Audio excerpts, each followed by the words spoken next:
With a gun on his hip, Country Club Hills cop Jerry Dowell is on the streets, patrolling the same neighborhood where he's accused of threatening to harm his landlord. I told the judge that I felt threatened by Dowell. Michael Blair was Dowell's landlord.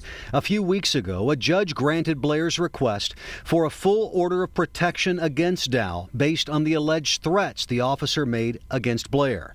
The order allowed Dowell to move next door to his old house, but requires him to stay 25 feet from Blair. He was back on the street the same day with his gun. The same day that I got an order of protection from him, he was next door to my property with a gun. So you tell me, how would you feel, you know? That's another Country Club Hills officer.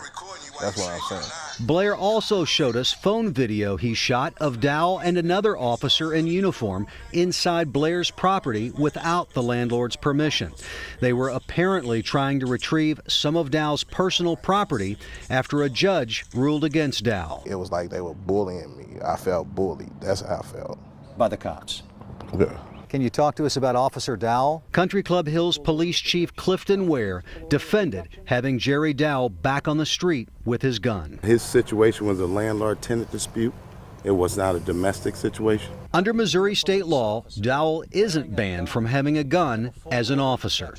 At Dowell's new home, there's a vehicle with Illinois plates registered to Jerry Dowell. According to Illinois state records, Dowell claimed to live at this house in Cahokia.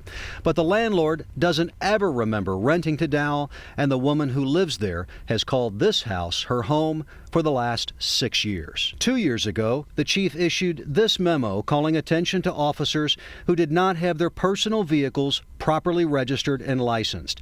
He told his cops they are not exempt or above the law, and that it's highly unethical for them to write tickets for violations when they themselves are in violation of the same laws. I don't want to address that today. I want to speak with our city attorney, like I told you.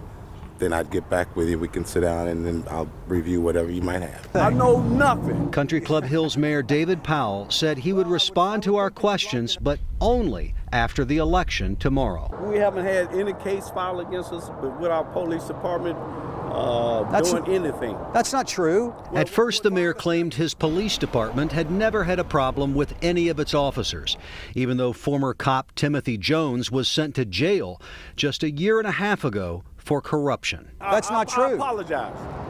I'm on camera. I apologize. I lied. It's not every day you hear a politician admit he lied. I lied. But this is Country Club Hills, and landlord Michael Blair says things operate a little differently here. I don't even go over to my rental property anymore because he lived right next door.